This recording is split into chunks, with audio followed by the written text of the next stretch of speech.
Hello everyone. आज हम करने वाले हैं क्लास 9th मैथ्स की एक्सरसाइज 5.1। एक्सरसाइज 5.1 में टोटल 7 क्वेश्चंस गिवन हैं। सभी क्वेश्चंस को इसी वीडियो में सॉल्व करेंगे। फर्स्ट क्वेश्चन से स्टार्ट करते हैं। फर्स्ट क्वेश्चन में गिवन है which of the following statements are true and which are false, give reasons for your answers.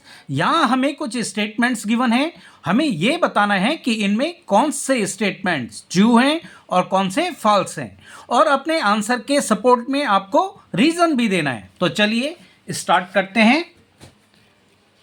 First part में हमें गिवन है only one line can pass through a single point. Means first part के statement में हमें given है कि किसी single point से होकर केवल एक ही लाइन पास हो सकती है, और ये स्टेटमेंट ट्रू है या फॉल्स है ये हमें बताना है और हमें इसका रीजन भी देना है। तो देखिए पहले समझ लेते हैं। एक ये सिंगल पॉइंट है, क्या इससे होके सिर्फ एक ही लाइन पास हो सकती है? तो देखते हैं। देखिए एक लाइन हम इस तरह से पास कर सकते हैं, एक लाइन हम इस तरह से पास कर सकते हैं, एक लाइन हम इस तरह से पास कर सकते हैं। इसी तरह हम इनफाइनाइट लाइन इसमें से पास कर सकते हैं। आप जितनी चाहें लाइनें इससे पास कर सकते हैं।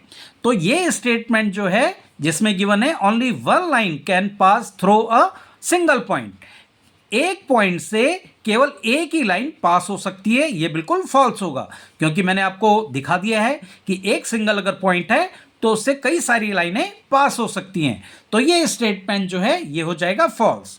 तो इसके आंसर में हम लिख लेंगे फॉल्स, और रीजन भी लिख लेंगे because from a single point infinite number of line can pass, क्योंकि एक सिंगल पॉइंट से इनफाइनाइट नंबर ऑफ लाइन पास हो सकती हैं, अनगिनत लाइन, असंख्य लाइन पास हो सकती हैं। अब हम कर लेते हैं इसका सेकंड पार्ट। सेकेंड पार्ट में गिवन है there are an infinite number of lines which pass through two distinct point. दो अलग अलग पॉइंट से होकर इनफाइनाइट यानी अनगिनत नंबर ऑफ लाइन्स पास हो सकती हैं। तो इसको भी समझ लेते हैं। दो अलग अलग पॉइंट हैं, एक ये पॉइंट है सपोज और एक ये पॉइंट है, और इससे पास होके हम इनफाइनाइट नंबर ऑफ लाइन्स खींच सकते हैं। तो देखते हैं। तो देखिए इसमें से एक लाइन ये है जो इससे पास होके जा रही है। अब हम कोई और दूसरी लाइन इससे नहीं खींच सकते हैं जो दोनों पॉइंट्स को पास होके जाएगी। अगर इसमें हम एक लाइन और खींच दें तो ये तो एक ही लाइन हो जाएगी, इसी के ऊपर आ जाएगी। अगर हम यूं करके खींच दें, सपोज यहाँ से इस पॉइंट से इधर जाएं फिर इधर जाएं, तो ये एक लाइन नहीं है, ये दो लाइन बन गए हैं, एक इधर एक इधर। और अगर हम यूं खींच दें तो ये देखिए ये स्ट्रेट लाइन नहीं है। तो यहाँ पे बात हो रही है स्ट्रेट लाइन की, ये आपको ध्यान रखना है। तो क्वेश्चन में हमें गिवन था there are an infinite number of lines which pass through two distinct point.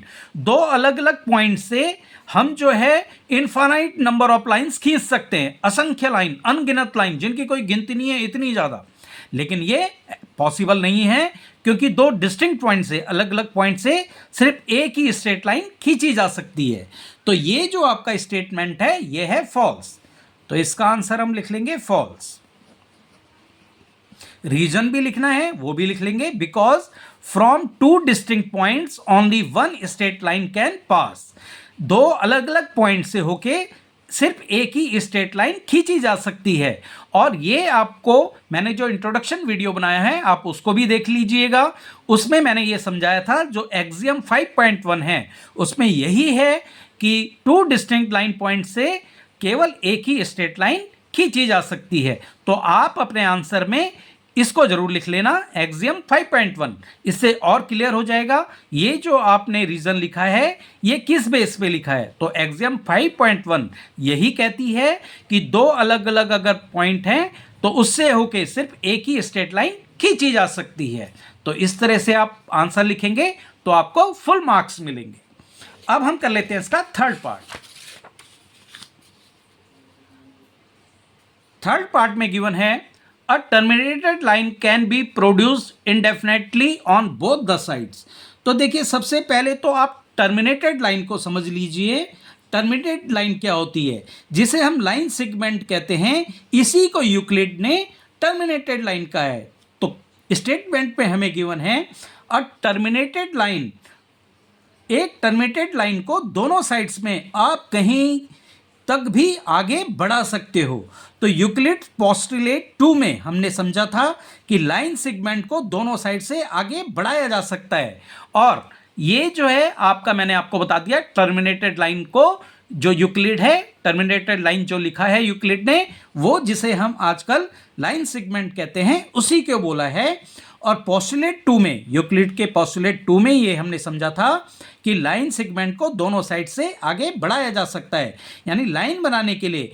और फिर उसको देखिए, ये लाइन सेगमेंट है, और अगर इसको लाइन बनाना हो तो इसको हम आगे खींच सकते हैं, तो ये लाइन बन जाएगी।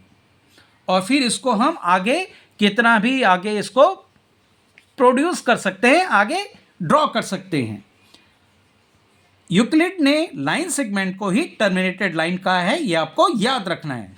तो ये जो स्टेटमेंट है, a terminated line can be produce indefinitely on both sides, किसी भी टर्मिनेटेड लाइन को दोनों तरफ कितना भी हम आगे खींच सकते हैं। तो ये जो स्टेटमेंट है ये हो जाता है ट्रू।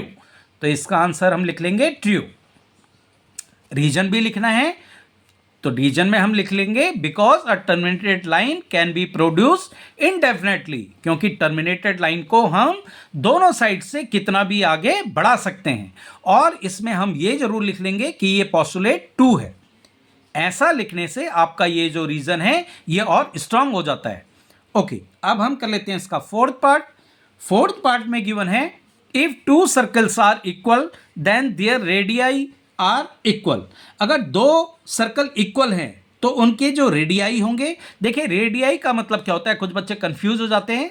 जो सिंगुलर होता है उसको हम रेडियस कहते हैं, और जब टू सर्कल या इससे ज़्यादा सर्कल की बात होती है तो उसको रेडियाई कहते हैं। मीन्स सर्कल जो रेडियस होता है उसी का प्लूरल होता है रेडियाई।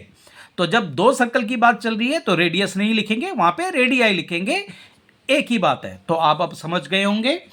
तो अगर दो सर्कल इक्वल हैं तो उनके जो रेडियाई हैं वो भी इक्वल होंगे, ये इस स्टेटमेंट में बोला है।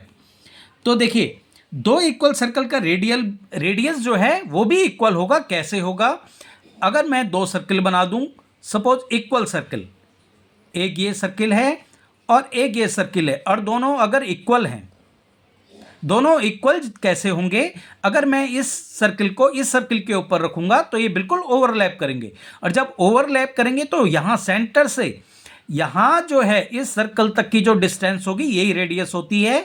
तो इस सर्कल की और इस सर्कल की, ये दोनों की जो रेडियस है ये सेम होगी। अगर ये सपोज R1 है, ये R2 है, तो R1 इक्वल टू R2 होगा, क्योंकि ये सेम सर्कल है।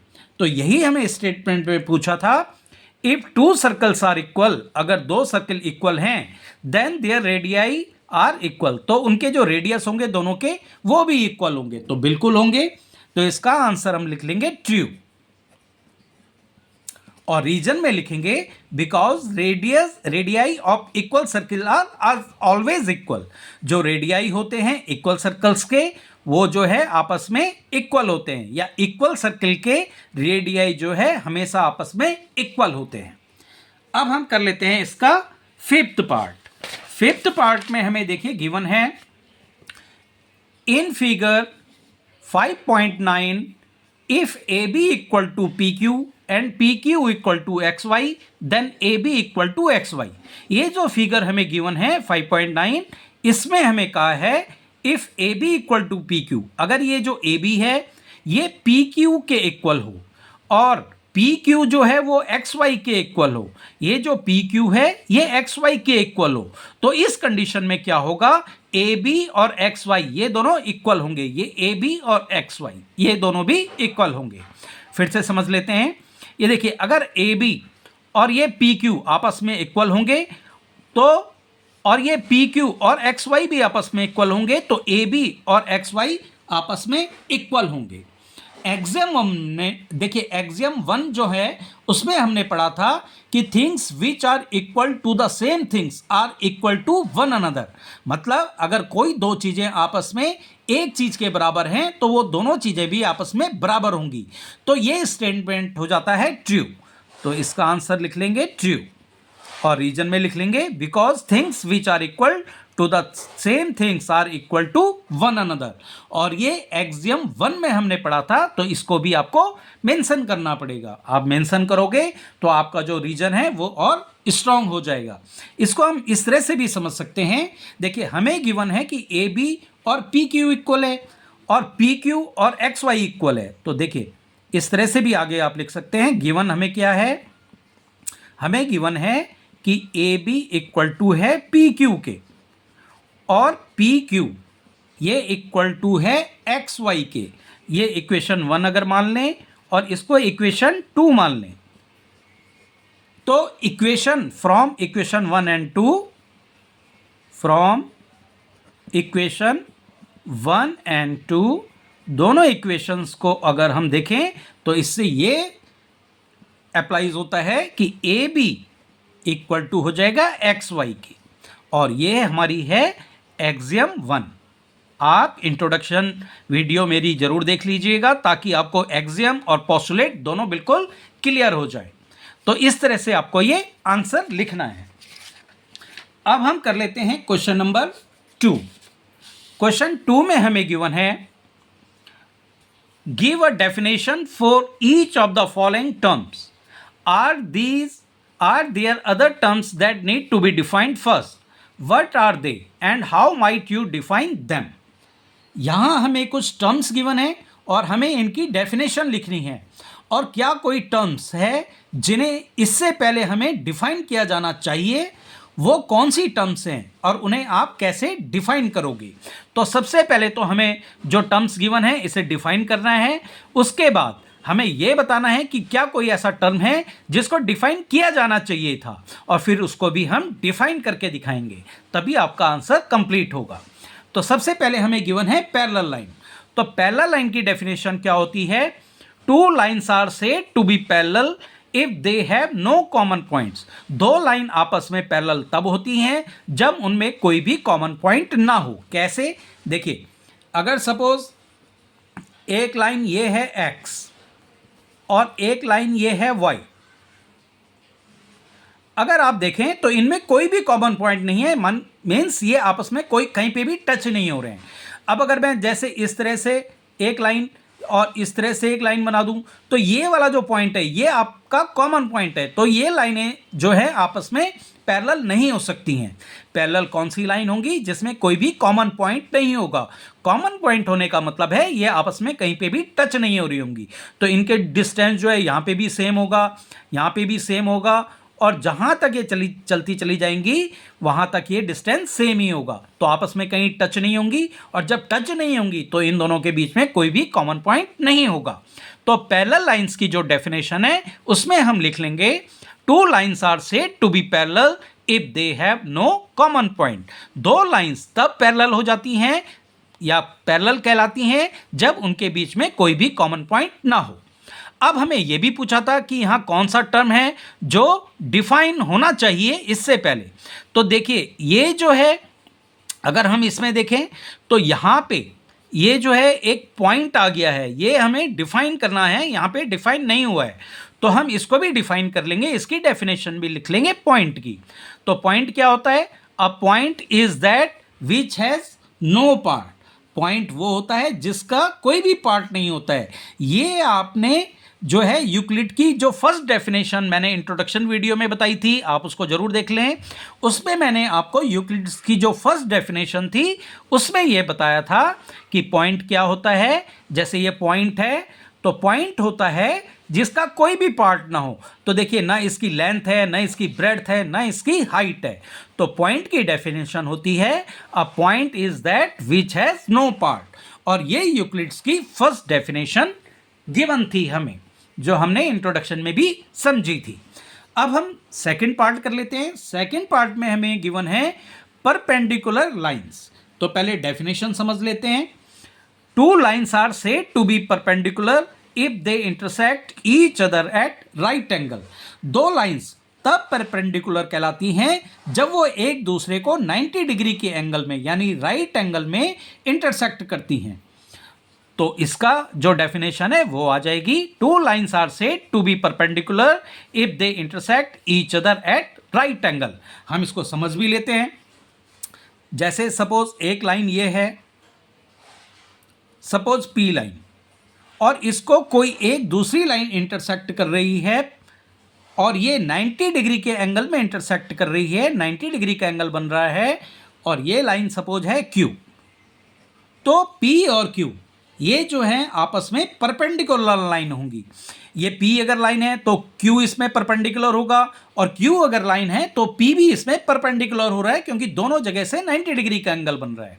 तो ये है आपकी परपेंडिकुलर लाइन, क्योंकि इसमें जो है इस तरह से इंटरसेक्ट करती है दूसरी लाइन एक लाइन में कि वहां पे राइट एंगल बने, 90 डिग्री का एंगल बने, उसी को हम कहते हैं परपेंडिकुलर लाइन। अब हमें यह भी पूछा था कि यहां पे कोई ऐसा टर्म है इस डेफिनेशन में जो कि डिफाइन करना चाहिए। तो देखिए यहां पे राइट एंगल एक ऐसा टर्म है जो डिफाइन होना चाहिए, और यहां पे डिफाइन नहीं है। तो इसके लिए भी हम लिख लेंगे here the term right angle is undefined. यहां पे राइट एंगल है जो टर्म वो अनडिफाइंड है, जिसको डिफाइन नहीं किया गया है। तो इसको भी हम डिफाइन करेंगे। तो राइट एंगल के लिए हम लिख लेंगे a right angle is an angle that measures exactly 90 degree. Right angle वो एंगल होता है जिसका मेजर जो है एग्जैक्ट बिल्कुल फिक्स है 90 डिग्री का। तो 90 डिग्री का जो एंगल होता है उसी को हम राइट एंगल कहते हैं। इसके बाद थर्ड पार्ट में हमें गिवन है लाइन सेगमेंट। तो लाइन सेगमेंट समझ लेते हैं। लाइन सेगमेंट की जो डेफिनेशन होती है, the definite length between two points is called line segment. इसका मतलब है देखिए दो पॉइंट्स के बीच में जो है बिल्कुल फिक्स लेंथ अगर होती है तो उसको लाइन सेगमेंट कहते हैं। जैसे सपोज ये पॉइंट है आपका A और ये पॉइंट है B, इनके बीच में फिक्स लेंथ है। तो ये फिक्स लेंथ है, या तो ये 5 होगी, 5 सेंटीमीटर हो सकती है, 10 सेंटीमीटर हो सकती है। ऐसा नहीं है कि ये जो है बिल्कुल ख़त्म हो जाए, इसका कोई फिक्स लेंथ ना हो। तो लाइन सेगमेंट की डेफिनेशन है the definite length between the two points is called line segment. Definite का मतलब होता है निश्चित, फिक्स। अच्छा, इसके बाद हमें यह पूछा था कि यहां पे कौन सा टर्म है जिसको डिफाइन किया जाना चाहिए। तो देखिए यहां पे भी पॉइंट आ गया है, तो हम यहां पे लिख लेंगे here the term point is undefined. यहां पे जो पॉइंट है ये इसको डिफाइन नहीं किया गया है, और इसको भी हम डिफाइन कर लेंगे। ये हम पहले भी डिफाइन कर चुके हैं, इसलिए तो अब तक आपको याद भी हो गया होगा। तो पॉइंट को हम लिख लेंगे, डिफाइन करेंगे, a point is that which has no part. Point वो चीज होती है जिसका कोई भी पार्ट नहीं होता है, कोई भी दूसरा पार्ट नहीं होता है, ना उसकी लेंथ होती है, ना ब्रेड्थ होती है, ना हाइट होती है। अब हम कर लेते हैं इसका फोर्थ पार्ट। फोर्थ पार्ट में हमें गिवन है रेडियस ऑफ अ सर्किल। पहले इसकी डेफिनेशन लिख लेंगे। डेफिनेशन में हम लिख लेंगे the distance from the centre to a point on a circle is called the radius of the circle. Means circle के सेंटर से जो सर्किल के किसी भी पॉइंट तक की डिस्टेंस होती है उसको हम रेडियस कहते हैं। जैसे सपोज मैंने एक ये सर्कल बनाया और ये है इसका सेंटर, तो सेंटर से लेकर के और ये जो आपका सर्किल है, सेंटर से सर्किल के किसी भी पॉइंट पे, आप यहाँ पे भी ले सकते हो, आप यहाँ पे भी ले सकते हो, आप इसको यहाँ भी ले सकते हो। तो सेंटर से लेकर सर्किल के किसी भी पॉइंट तक जो ये डिस्टेंस होती है यही आपका रेडियस होता है। ये आपने डेफिनेशन लिख लेनी है। The distance from the centre to a point on a circle is called the radius of the circle. Means centre से लेकर रेडियस के किसी भी पॉइंट तक की जो डिस्टेंस होती है उसी को हम रेडियस कहते हैं।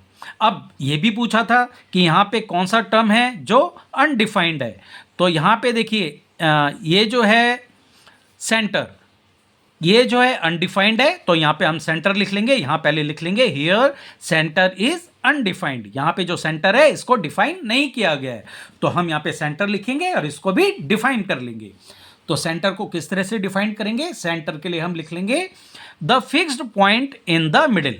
जो मिडिल में, बीच में जो फिक्स्ड पॉइंट होता है, जैसे ये सर्किल है, इसके बीच में मिडिल में जो ये फिक्स्ड पॉइंट है इसी को हम सेंटर कहते हैं। अब हम कर लेते हैं इसका फिफ्थ पार्ट। फिफ्थ पार्ट में हमें गिवन है स्क्वायर। ये तो आप काफ़ी छोटी क्लासेस से पढ़ते हुए आ रहे हैं। तो स्क्वायर की डेफिनेशन हम क्या लिख लेंगे? हम लिख लेंगे all quadrilaterals with all sides equal and all angles right angle. एक ऐसा क्वाड्रिलेटरल जिसकी सारी साइड्स इक्वल हो और सारे एंगल जो है राइट एंगल हो, उसको हम स्क्वायर कहते हैं। देखिए क्वाड्रिलेटरल का मतलब क्या होता है? क्वाड्री का मतलब होता है 4 और लेटरल का मतलब होता है साइड्स। ऐसा फिगर जिसकी 4 साइड्स हो, क्वाड्री। देखिए क्वाड्री का मतलब होता है 4 और लेटरल का मतलब होता है साइड्स। तो जिस भी फिगर की 4 साइड्स होती हैं उसको हम क्वाड्रिलेटरल कहते हैं। तो स्क्वायर क्या होता है? एक ऐसा क्लोज्ड क्वाड्रिलेटरल होता है जिसकी सारी साइड्स इक्वल हो और सारे एंगल्स जो हैं वो राइट एंगल हों। और यहाँ पे हमें ये भी बताना था कौन सा टर्म है जिसको डिफाइन नहीं किया गया है। तो यहाँ पे देखिए ये क्वाड्रिलेटरल जो है इसको डिफाइन नहीं किया गया है, तो हम यहाँ लिख लेंगे हियर क्वाड्रिलेटरल इज अनडिफाइंड। आप कुछ दूसरा भी लिख सकते हैं इसमें, आप एंगल भी लिख सकते हैं। आप एंगल को भी लिख सकते हैं कि हियर एंगल इज अनडिफाइंड, और फिर एंगल को आप डिफाइन करेंगे यहाँ पे। तो ये आपके ऊपर डिपेंड करता है आप कौन सा टर्म जो है उसको यहाँ पे मेंशन करते हो। मैंने यहाँ पे क्वाड्रिलेटरल लिखा है। अब क्वाड्रिलेटरल की जो है हम डेफिनेशन भी लिख देंगे। क्वाड्रिलेटरल की डेफिनेशन मैंने आपको समझा दी है। अ quadrilateral is a polygon with 4 side. Quadrilateral ऐसा पॉलीगन होता है जिसकी 4 साइड्स होती हैं। तो यही आपका आंसर होगा क्वेश्चन नंबर 2 का। अब हम कर लेते हैं इसका क्वेश्चन नंबर 3।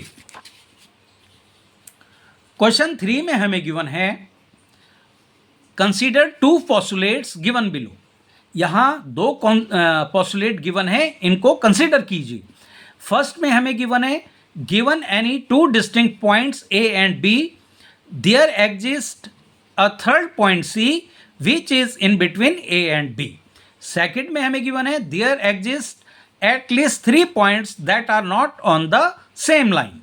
और आगे हमें गिवन है do these postulates contain any undefined terms? Are these postulates consistent? Do they follow from Euclid's postulate? Explain.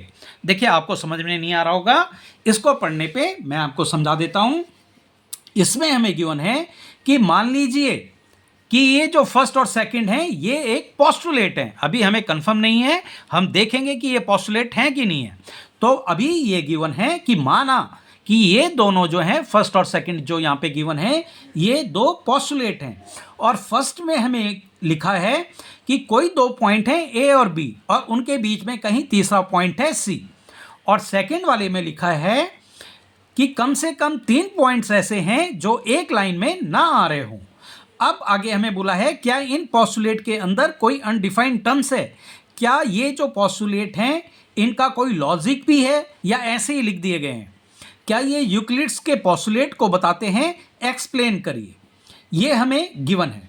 तो देखिए सबसे पहले हमें पूछा था यहाँ पे do this postulate contains any undefined terms. क्या ये जो पोस्टुलेट हैं वो कोई अनडिफाइंड टर्म्स को दिखा रहे हैं? तो देखिए बिल्कुल दिखा रहे हैं। यहाँ पे बहुत सारे टर्म्स होंगे जो अनडिफाइंड होंगे। जैसे यहाँ से अगर हम देखें तो डिस्टिंक्ट पॉइंट्स हो सकता है, पॉइंट हो सकता है, यहाँ पे भी पॉइंट आ गया। इसके बाद अगर हम यहाँ देखें लाइन आ गया। तो ये वो सारे टर्म्स हैं जिनको डिफाइन नहीं किया गया है। तो इसके लिए हम आंसर में लिख लेंगे yes there are so many undefined terms. तो पहला जो हमें पूछा था do these postulate contains any undefined terms, तो इसका आंसर हमारा आ गया yes there are so many undefined terms. इसके बाद हमें फिर पूछा था कि क्या इन जो पोस्टुलेट गिवन है जिसको माना गया है कि ये पोस्टुलेट है तो इसका कोई मीनिंग भी है, कोई लॉजिक भी है? तो देखिए बिल्कुल है। कैसे है? पहले तो हम आंसर पे आ जाते हैं। देखिए इसको समझ लेते हैं। पहले वाले में गिवन था गिवन एनी 2 डिस्टिंक्ट पॉइंट, 2 अलग अलग पॉइंट गिवन है। देखिए फर्स्ट वाले में क्या गिवन है यहां मैं आपको समझा देता हूं। 2 अलग अलग पॉइंट हैं। सपोज एक पॉइंट ये है, एक पॉइंट ये है, 2 डिस्टिंक्ट पॉइंट हैं और इनके बीच में कहीं एक तीसरा पॉइंट है। Given any 2 distinct point A and B, एक ए पॉइंट है और एक ए बी पॉइंट है अलग अलग, और इनके बीच में कोई एक पॉइंट है सी। तो ये बिल्कुल हो सकता है कि दो पॉइंट हो ए और बी, इसमें कोई लाइन हो और बीच में कोई पॉइंट हो सी, तो ये बिल्कुल हो सकता है। तो इसलिए इसका जो हम आंसर लिख लेंगे, yes they are consistent because they deal with two different situation. अभी हमें दूसरी सिचुएशन भी देखनी है। अब सेकंड वाले को समझ लेते हैं। सेकंड वाले में गिवन है there exist at least 3 points that they are not on the same line. क्या ऐसा पॉसिबल है इस पोस्टुलेट के हिसाब से कि 2 पॉइंट हो और उनके बीच में, और जो तीसरा पॉइंट हो वो कहीं अलग हो, उस पे ना हो, और यहां पे सपोज सी है, तो बिल्कुल हो सकता है कि 2 पॉइंट अलग अलग हो और तीसरा जो है उसके बाहर हो। तो इसका आंसर हम लिख लेंगे, इन दोनों को मिला के हमें आंसर लिखना है, yes they are consistent. Consistent का मतलब है इसका कोई लॉजिक है, मीनिंग निकल रहा है। तो yes they are consistent because they deal with 2 different situation. दोनों में अलग अलग सिचुएशन है।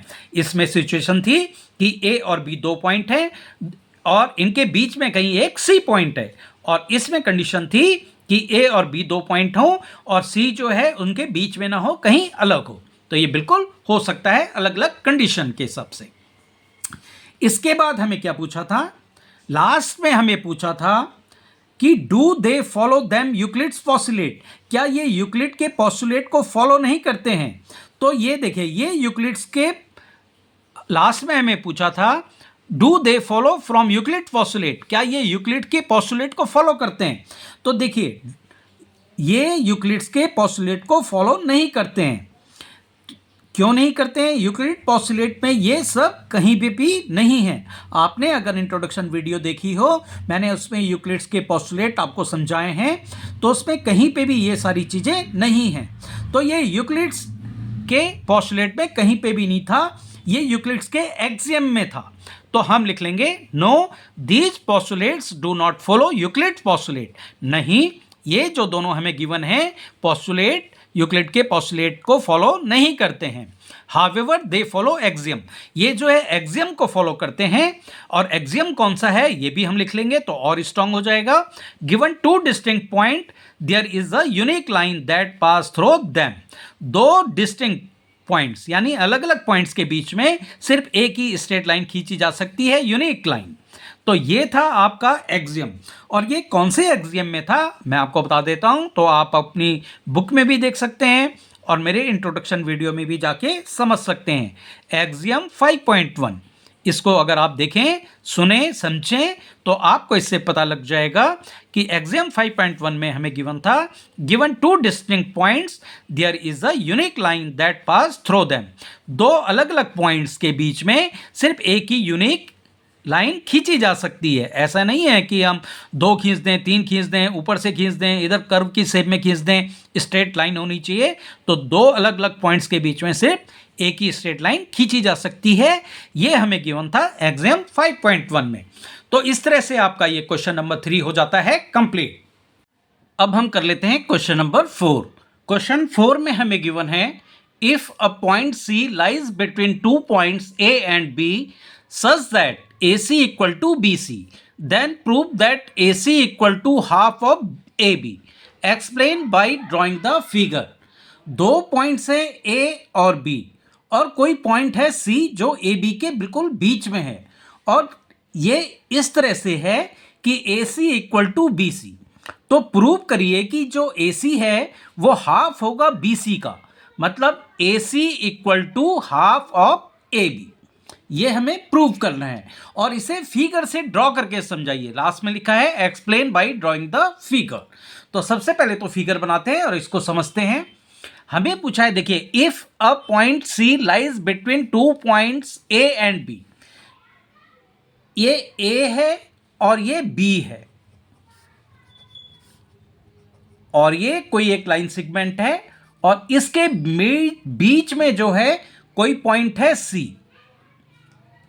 यह है इसका फिगर। अब देखिए हमें क्या गिवन है, हमें गिवन है कि a point C lies between 2 points A and B such that A C equal to B C. 2 point है ए बी, और इस तरह से हैं कि A C equal to B C के है। मीन्स ये वाला और ये वाला जो डिस्टेंस है ये इक्वल है, लेंथ इक्वल है। तो सबसे पहले तो हम वो लिखेंगे जो हमें गिवन है। हमें गिवन क्या है? हमें गिवन है a point C lies between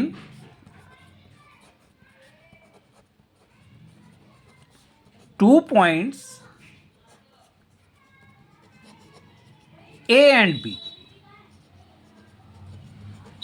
such that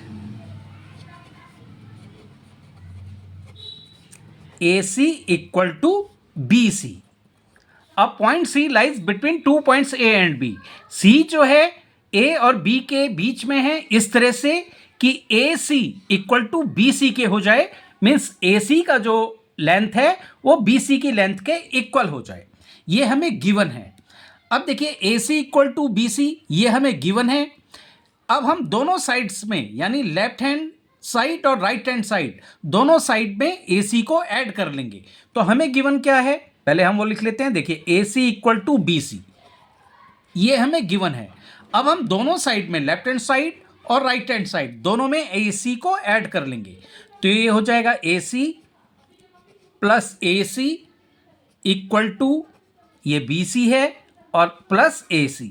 तो AC को हम दोनों साइड्स में ऐड करेंगे तो इक्वेशन में कोई फर्क नहीं पड़ेगा, इसकी वैल्यू भी पुराने वाले के बराबर ही होगी। ये एक्सियम 2 है, उसमें हमें कहा था if equals are added to equals the wholes are equals. अगर दो चीजें सेम है तो उसमें कोई अगर एक सेम चीज दोनों तरफ ऐड कर दी जाए, दोनों में ऐड कर दी जाए तो भी वो इक्वल ही रहेंगे। तो ये जो है ये है हमारा एक्सियम 2। इसको भी हम यहां लिख लेते हैं और क्लियर हो जाएगा।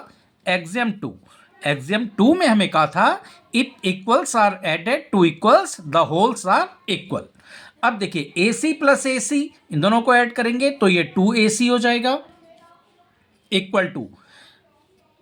अब ये देखिए BC प्लस AC, अगर हम फिगर में देखें BC प्लस AC यानी इतना और इतना ये ऐड करेंगे तो ये पूरा AB के इक्वल हो जाएगा। यानी BC प्लस AC इतना और इतना ये हम ऐड करेंगे तो ये किसके इक्वल हो जाएगा? AB के इक्वल हो जाएगा। तो BC प्लस AC ये हो जाएगा AB के इक्वल। तो AC इक्वल टू हो जाएगा। इक्वेशन का रूल है अगर ये मल्टीप्लाई में है 2, इसकी साइड हम मूव करते हैं तो ये डिवाइड में चला जाएगा। तो ये AB इक्वल अपॉन 2 हो जाएगा। इसको हम इस तरह से भी लिख सकते हैं AC इक्वल टू ये 1/2 ही है, इसको हम पहले लिख सकते हैं 1/2 AB यानी हाफ AB। यही हमें प्रूव करना था। देखिए ये यहां पे गिवन है such that AC equal to BC then prove that AC equal to half AB। तो AC equal to half AB ये हमने प्रूव कर दिया है। तो लास्ट में हम लिख देंगे हैंस प्रूव्ड। इस तरह से आपको ये क्वेश्चन सॉल्व करना है। अब हम कर लेते हैं क्वेश्चन नंबर 5। क्वेश्चन 5 में हमें गिवन है इन question 4 point C is called a midpoint of line segment AB. Prove that every line segment has one end, only one midpoint. Question 4 में पॉइंट C मिड पॉइंट है AB का, ये हमने देख लिया था अभी। तो यह प्रूव करिए कि सभी लाइन सेगमेंट में केवल एक ही मिड पॉइंट होता है। जैसे कोई लाइन सेगमेंट है तो ऐसा नहीं है मिड पॉइंट तो सब में एक ही होता है, तो लेकिन ये हमें प्रूव भी करके दिखाना है। ऐसा नहीं है कि कोई लाइन सेगमेंट हो उसमें दो मिड पॉइंट हो जाएं, एक ही मिड पॉइंट हो सकता है और इसको हमें प्रूव करके दिखाना है। तो क्वेश्चन 4 में पॉइंट C मिड पॉइंट है AB का, तो यह प्रूव करिए कि सभी लाइन सेगमेंट में केवल एक ही मिड पॉइंट होता है। तो सबसे पहले हम लेट करेंगे कि लाइन सेगमेंट AB के 2 मिड पॉइंट हैं, इसको उल्टा करके चलेंगे। मिड पॉइंट हम 2 लेके चलेंगे, लेट करके चलेंगे कि इसमें 2 मिड पॉइंट हैं। मिड पॉइंट C तो हमें गिवन है ही, एक मिड पॉइंट D भी हम लेट कर लेंगे और फिर एक्सियम 1 का यूज करेंगे जिसमें कहा गया है things which are equal to the same things are equal to one another. तो देखिए कैसे, सबसे पहले जो हमें गिवन है वो हम लिख लेंगे। गिवन हमें है C is the mid point of AB, और जब C AB का मिड पॉइंट होगा तो क्या होगा? AC equal to B C होगा। जैसे ये लाइन है, ये ए है, ये बी है और ये बीच में मिड पॉइंट सी है, तो ए C equal to B C के होगा। जब ये मिड पॉइंट है मीन्स ए सी की जो लेंथ है और बी सी की जो लेंथ है ये इक्वल होगी। इसके बाद हम लेट करेंगे, let there are two mid points C and D of A B. देखिए सी तो हमें गिवन है कि ए बी का मिड पॉइंट है। अब हमें प्रूव करना है कि किसी भी लाइन सेगमेंट का सिर्फ एक ही मिड पॉइंट हो सकता है। तो हम क्या करेंगे, हम लेट करेंगे कि ए बी जो लाइन सेगमेंट है इसके दो मिड पॉइंट हैं। सी तो हमें गिवन ही है और डी को भी हम लेट कर लेंगे। तो किस तरह से हो जाएगा, ये देखिए, ये है लाइन सेगमेंट ए और बी। ये फेयर वर्क है, ये आपको करके दिखाना है। ए बी और इसके बीच में एक पॉइंट है सी। सी मिड पॉइंट है और डी भी हमने लेट कर लिया कि डी भी एक मिड पॉइंट है। और अगर ए भी एक लाइन सेगमेंट है और सी और डी दोनों मिड पॉइंट हैं तो होगा क्या, देन जो ए सी है वो हाफ होगा ए बी का। ये हमने क्वेश्चन 4 में भी किया हुआ है। तो ए सी इक्वल टू हो जाएगा हाफ ए बी के, क्योंकि ये मिड पॉइंट है। मिड पॉइंट का मतलब है जो ए बी है इसका हाफ होगा ए सी। एंड क्योंकि हमने डी को भी मिड पॉइंट लेट किया है तो ए डी ये भी हाफ होगा ए बी का। तो A D equal to half of A B. अब देखिए ए सी इक्वल टू है हाफ ए बी के और ए डी इक्वल टू है हाफ ए बी के, यानी हाफ ए बी ए सी के भी इक्वल है और half A B A D के भी इक्वल है। मीन्स ए सी और ए डी ये दोनों इक्वल होंगे। ये एग्जाम 1 है हमारा। तो ये इंप्लाइज करता है कि A D equal to half A C, sorry ये होगा ए सी और ए डी ये दोनों आपस में इक्वल होंगे। ए C equal to A D के। और ये क्यों होगा, बाई एग्जाम 1। ये भी आप जरूर लिख लें, बाई एग्जाम 1। और एग्जाम 1 कहता है कि things which are equal to the same things are equal to one another. दो चीजें अगर एक दूसरे के इक्वल हुई तो वो दोनों चीजें भी आपस में इक्वल होंगी। तो इसका मतलब है कि सी और डी दोनों कोइंसाइड हैं, क्योंकि ये दोनों इक्वल हैं। इक्वल होने का मतलब है कि ये इक्वल अगर तभी होंगे जब ये कोइंसाइड होंगे। कोइंसाइड का मतलब है सी और डी एक दूसरे के ऊपर आएंगे तभी ये कोइंसाइड हो सकते हैं। और एक दूसरे के ऊपर आएंगे का मतलब है कि एक ही मिड पॉइंट होगा। तो इससे प्रूव हो गया है कि हर लाइन सेगमेंट का एक ही मिड पॉइंट होता है। लास्ट में हम लिख लेंगे which is possible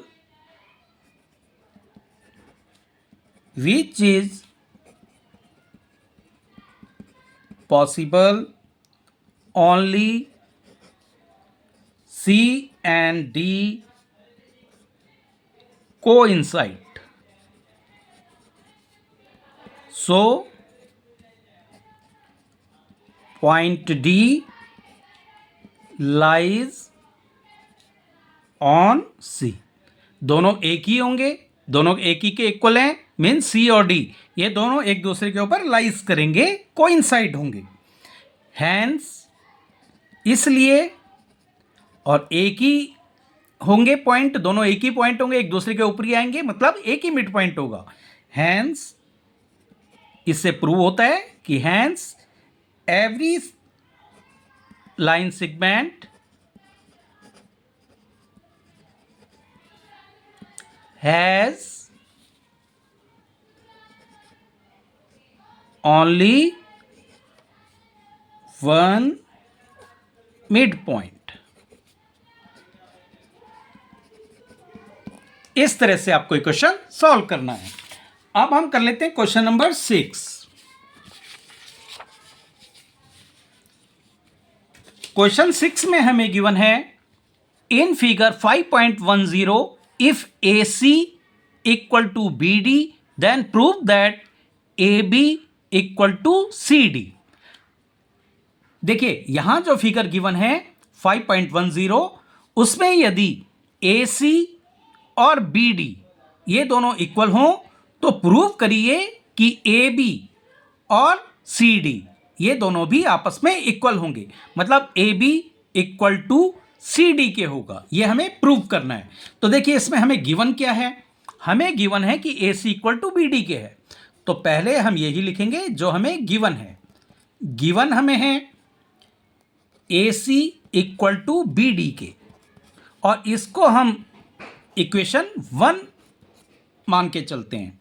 अब फिगर से हमें पता लग रहा है कि जो AC है वो AB प्लस BC के है। देखिए AC किसके इक्वल होगा, AC यहां से यहां तक है तो AB प्लस BC करेंगे तो AC के इक्वल होगा।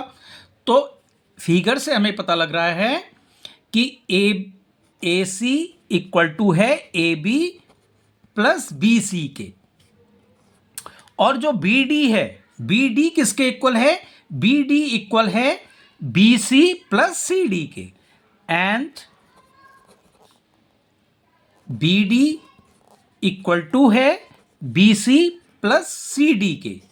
अब इक्वेशन 1 में आप देखें तो इक्वेशन 1 में AC की जगह हम पुट कर सकते हैं। देखिए AB plus BC, AC equal to हमें मिल गया है AB प्लस BC, तो ये जो AC है इसकी जगह हम लिख लेंगे AB प्लस BC क्योंकि इक्वल है, लिख सकते हैं। और BD की जगह हम लिख लेंगे BC प्लस CD क्योंकि BD इक्वल है BC प्लस CD के। तो यही काम करेंगे, तो लिख लेंगे on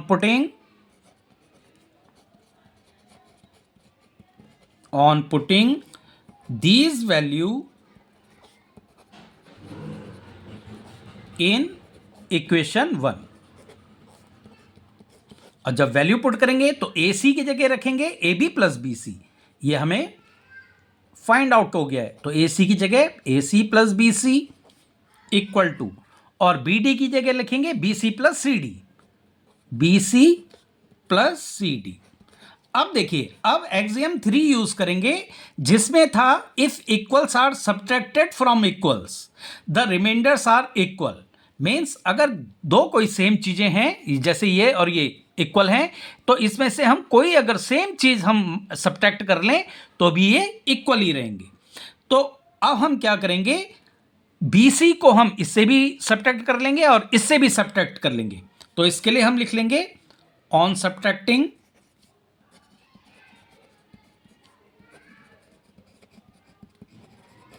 BC from both side. कोई भी एक चीज को, सेम चीज को हम दोनों साइड से अगर माइनस कर लें या प्लस कर लें तो इक्वेशन इक्वल ही रहती है।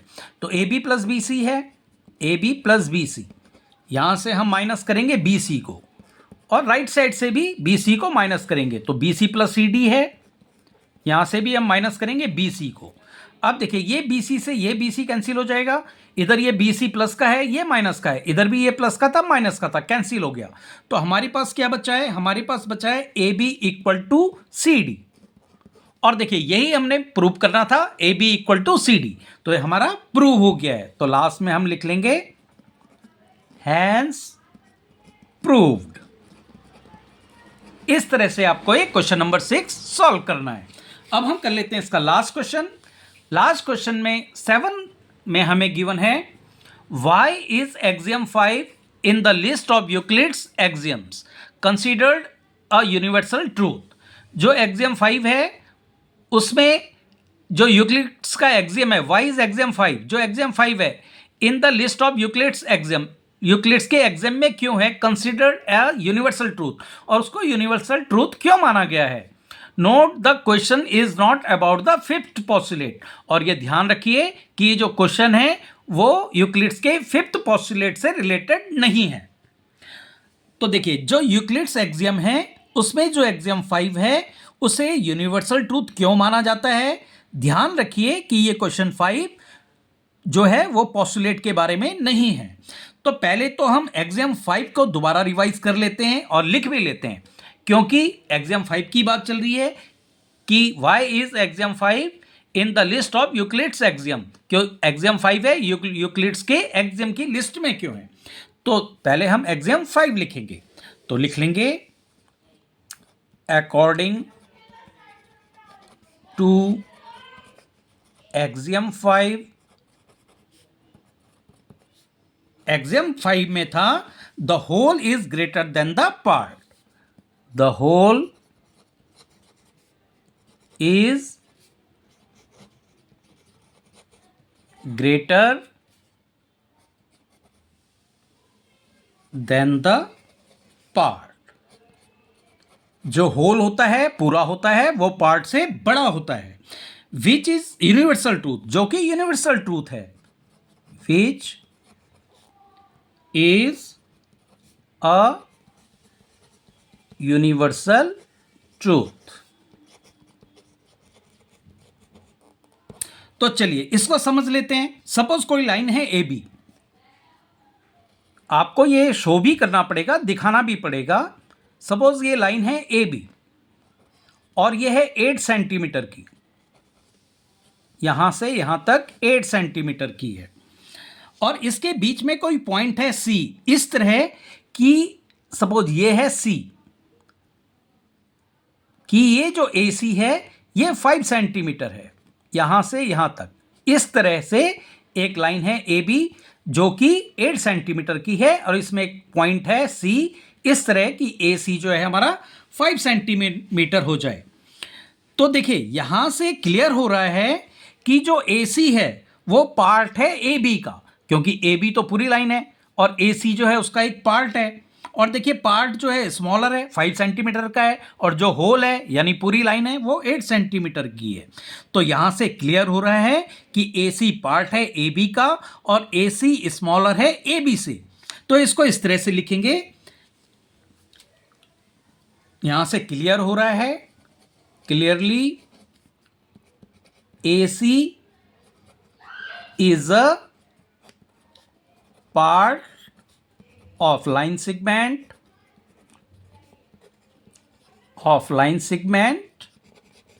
AB. So AC is smaller than AB, क्योंकि ये जो AC है वो एक पार्ट है AB का। AB पूरी लाइन है, बड़ी लाइन है 8 सेंटीमीटर की, और C यहाँ पे कोई पॉइंट है अगर, तो AC कितना है यहाँ पे हमने लेट कर लिया कि 5 सेंटीमीटर है। तो जो AC है वो पार्ट होगा AB का और AB होल है, तो होल हमेशा बड़ा होता है। आप यहाँ भी देख लीजिए, होल जो है 8 सेंटीमीटर है और इसका पार्ट है 5 सेंटीमीटर। तो जो होल होता है वो पार्ट से हमेशा बड़ा होता है और जो पार्ट होता है वो होल से हमेशा छोटा होता है। तो ये यूनिवर्सल ट्रूथ है, smaller than A B. Hence last में हम लिख लेंगे, hence the whole is greater then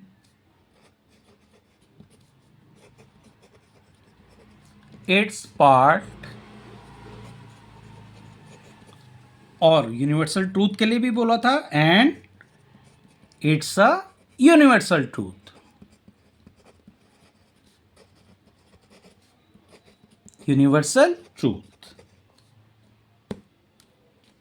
तो यही आपका सॉल्यूशन होगा।